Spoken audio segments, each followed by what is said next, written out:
to appoint the leader of that political party as the Prime Minister. For example, in the last Lok Sabha elections, the NDA emerged as the largest pre-poll coalition, that is, it got majority in the Lok Sabha. Here the president had no choice. He had to appoint the leader of NDA as the Prime Minister. But when no political parties or a pre-poll coalition gets majority in the Lok Sabha elections, and several political parties, they start staking claim to form the government, that we will form government, then the president can use his discretionary power. And he can invite the leader of that political party or coalition who, according to him, can provide a stable government. So, this discretionary power is only when none of the political parties or a pre-poll coalition means the coalition which takes place before the elections, pre-poll coalition gets majority. This is where we have got the discretionary power of the president. ठीक है, लिख लीजिए. Under normal circumstances,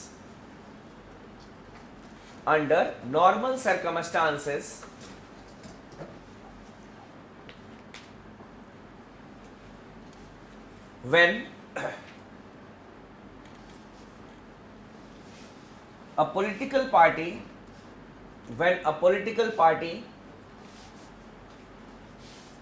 or a pre-poll coalition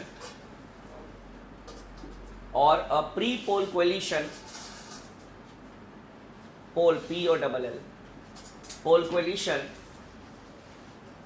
gets a majority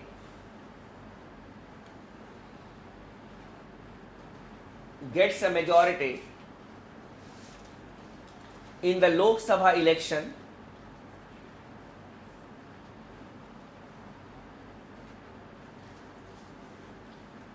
the president has no choice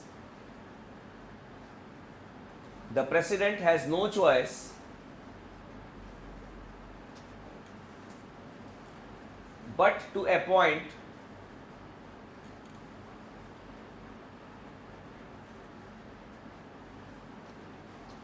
the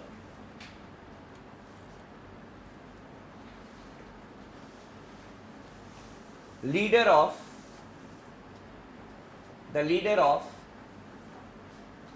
that political party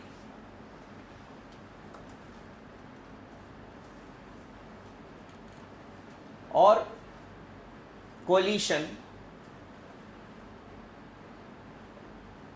as the Prime Minister.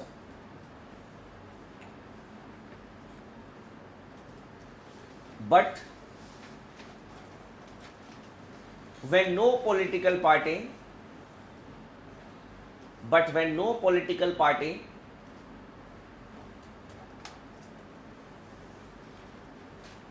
or a pre-poll coalition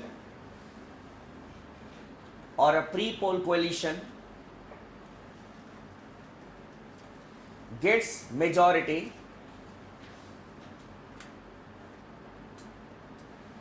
in the Lok Sabha elections,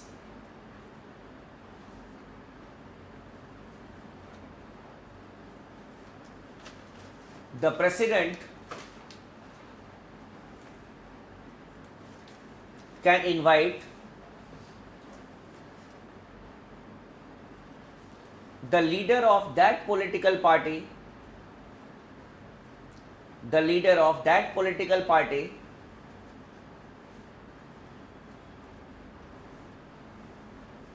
or coalition to form the government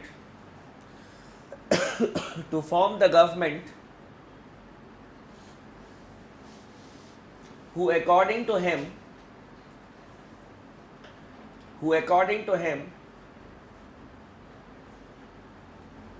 can provide a stable government.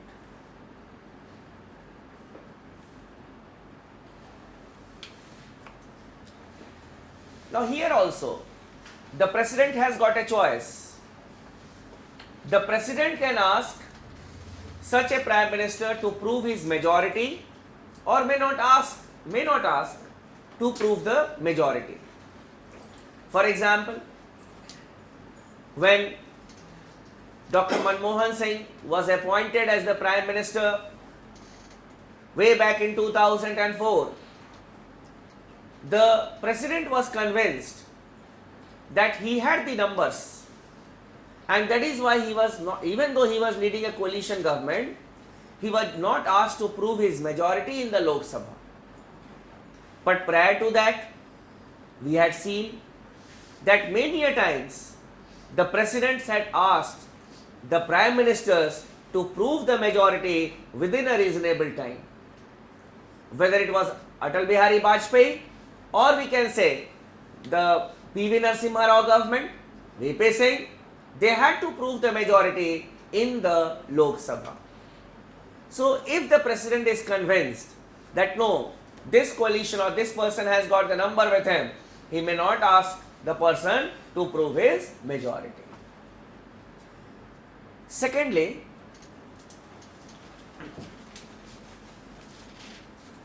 dissolution of Lok Sabha. Dissolution of Lok Sabha.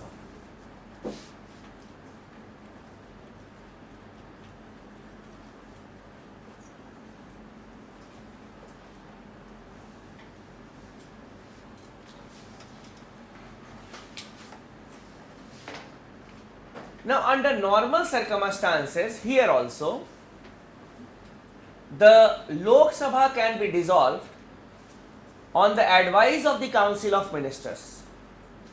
For example, if tomorrow the government at the center advises the president to dissolve the Lok Sabha, then the president will not ask anything and the president will dissolve the Lok Sabha, because it is a recommendation or an advice given by a party which is in majority. But suppose after some days a no confidence motion is passed against the present government. The no confidence motion is passed. And after the no confidence motion is passed, the Council of Ministers will recommend the President that you dissolve the Lok Sabha. Then the President will say, hey, who are you? Who are you? You have lost your confidence in the House. I will not abide by your advice. The President will explore the possibility of the formation of a new government. If no new government formation is possible, then only we can have the Lok Sabha dissolved. The crux of the thing is that the President is not bound to dissolve the Lok Sabha on the advice of the Council of Ministers, which has lost its confidence or its majority in the Lok Sabha. It is also under abnormal conditions, not under normal conditions. लिख लो.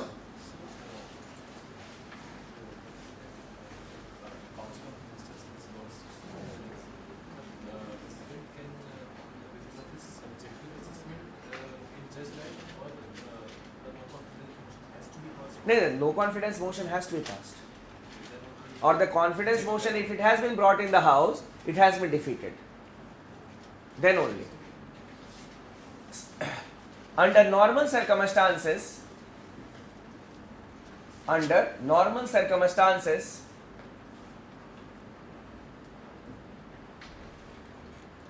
the President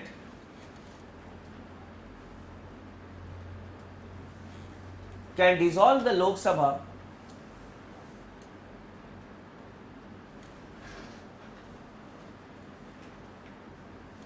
on the recommendation of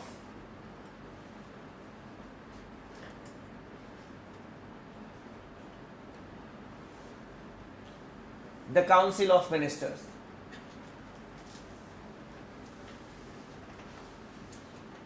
But the President is not bound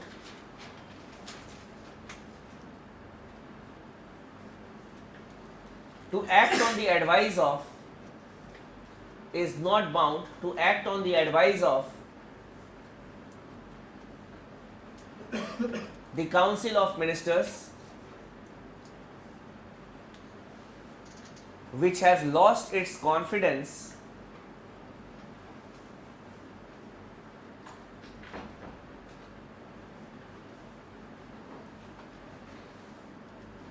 or which has no majority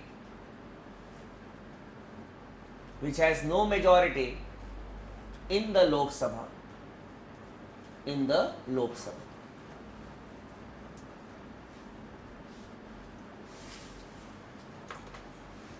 Apart from it, the President has got veto power.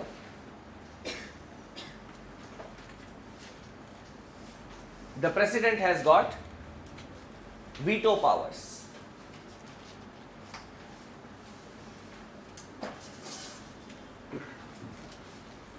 Constitutionally speaking, the President of India enjoys two types of veto powers. Constitutionally speaking, one is suspensive veto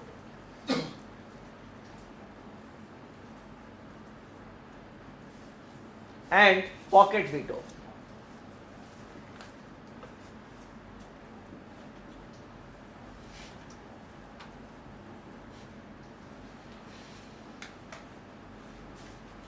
Suspensive veto and pocket veto. Before I go further, what is this veto all about? Veto means saying no. And this veto power can be used after a bill is passed by the Parliament. So in that case, he has got the veto power.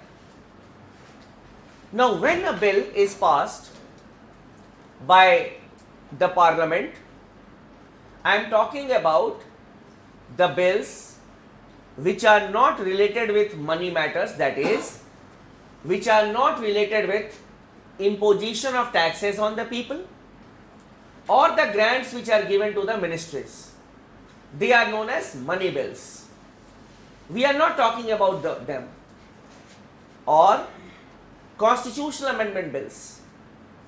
But if a bill which is not a money bill, means which is not related with taxation, which is not related with the expenses of the government of India, and secondly the constitutional amendment bill, means the bills which are not related to the amendment of the constitution, after the bills are passed, they will go to the President. The President, in case of a non-constitutional amendment bill and a non-money bill, has got three options. First, he can give his assent. Second, he can send the bill back to the House or to the Parliament for its reconsideration only for once. For example, if you people have passed a bill which is not a money bill or a constitutional amendment bill, I have got three options. First, what I will do, I can give my assent, or I can send back to you people for your reconsideration only for once. If you people pass it again, I am bound to sign that. Or the third option that I have is that I can declare that I am withholding the assent. I can declare that I am withholding the assent. The first one, referring back to you for your reconsideration, is known as suspensive veto, and I will declare that I am withholding the assent is pocket veto. That I have pocketed it. I have pocketed it. I will see to it later on. I will see to it later on. Suspensive veto. Till you pass the bill again, my assent is suspended. Remember one thing, once a suspensive veto has been used, pocket veto cannot be used. Pocket veto cannot be used. Means once I have sent the bill for your reconsideration, after you people have passed the bill again, I am bound to sign that. It is not that I will be using my pocket veto again. Done? अब लिख लो suspensive veto.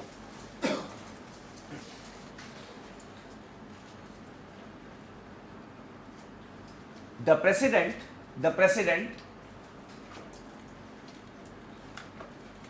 in case of a non-money bill,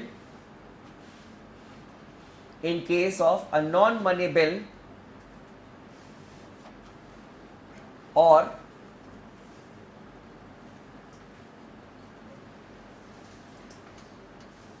non-constitutional amendment bill, or a non-constitutional amendment bill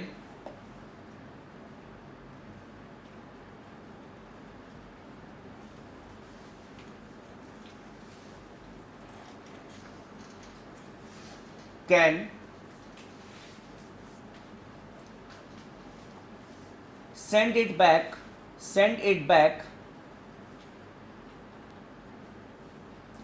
for the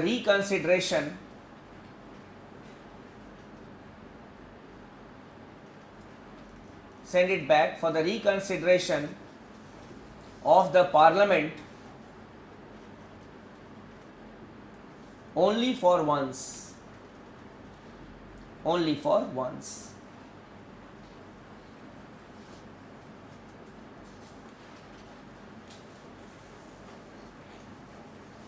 Then coming to pocket veto,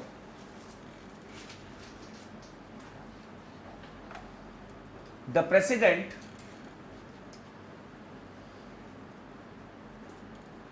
in case of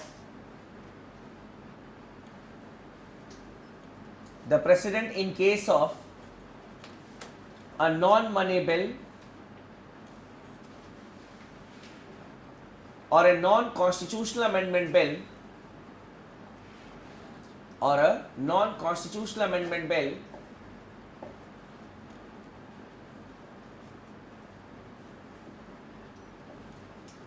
can declare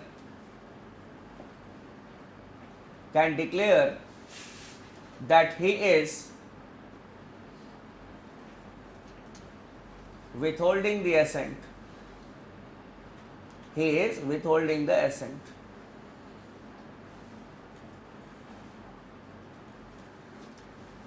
But in the examination, if there is a question that the president enjoys which of the following type of veto, clear? Pocket, suspensive, absolute, all of them. Answer will be all of them. Why? Because there is no time limit for the president to give his assent in case of a pocket veto, and obviously there is no time duration that okay, you can pocket the bill for this time only. And if the president wishes, he can kill a bill. Whenever the government will ask him that sir, please sign the bill, he said okay, I'll see to it, I am withholding my assent. And if his term will come to an end, obviously the bill will be gone. It all depends on the new president and the government whether to pursue that or not. In 1985, when the Postal Amendment Bill was passed by the Parliament, it was pocketed by Gyani Jail Singh, and Gyani Jail Singh's term came to an end. He did not sign the bill, and after that the new president came after the end of his term.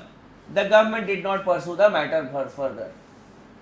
So basically, no doubt it is not mentioned in the constitution, but if the president wishes, he can kill a bill by using his pocket veto. Apart from it, under Article 78,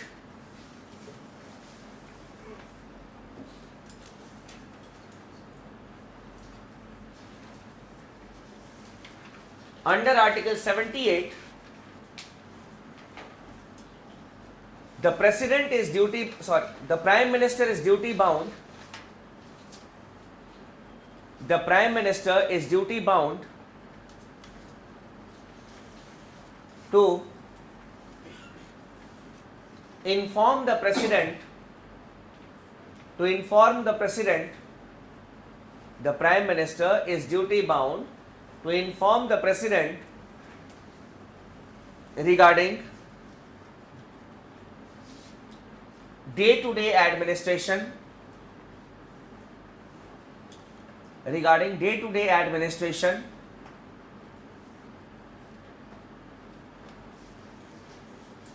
including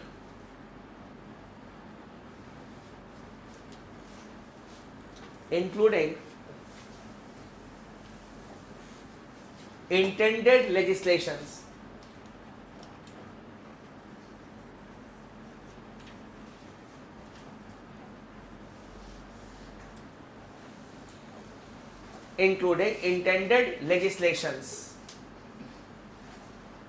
Intended legislation means that in the coming session of the parliament, the government intends to bring which type of bills, that is intended legislations. Now, when we analyze the discretionary powers of the President of India, obviously we see that under normal circumstances he has got very less powers, and Dr. R. Venkatraman, in his book My Presidential Years,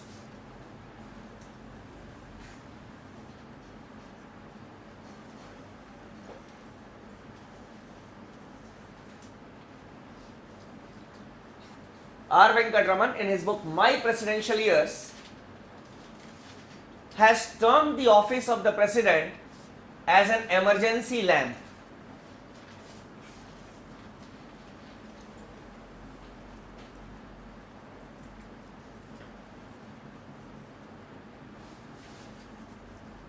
So, Dr. R. Venkatraman, who himself was a president, he wrote his book My Presidential Years, and in that book he has termed the office of the president as an emergency lamp, which works only when there is a vacuum, there is a political vacuum. For example, after the elections, no political party has got the majority. 3 or 4 political groups are putting their claim to form the government. What to do? That is in the appointment of the Prime Minister. The government has lost its majority in the Lok Sabha. Now it is advising the President to dissolve the Lok Sabha. What to do? So basically, under normal circumstances, the President has no much powers, but yes, his office becomes a very important office in the era of coalition politics or when there is a political vacuum. The things will be more clear when we will be discussing on the working styles of some of the presidents. If the presidents of India have acted as rubber stamps or the titular heads,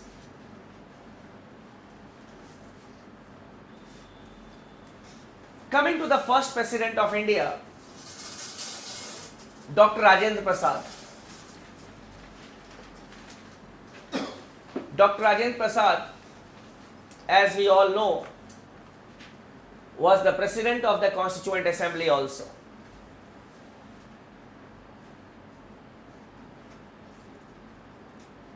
He always used to question Pandit Nehru that where it is written that I am bound to act on your advice. Where it is written.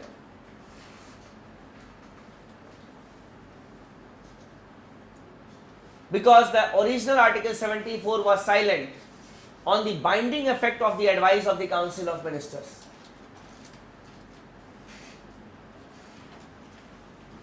When we got independence,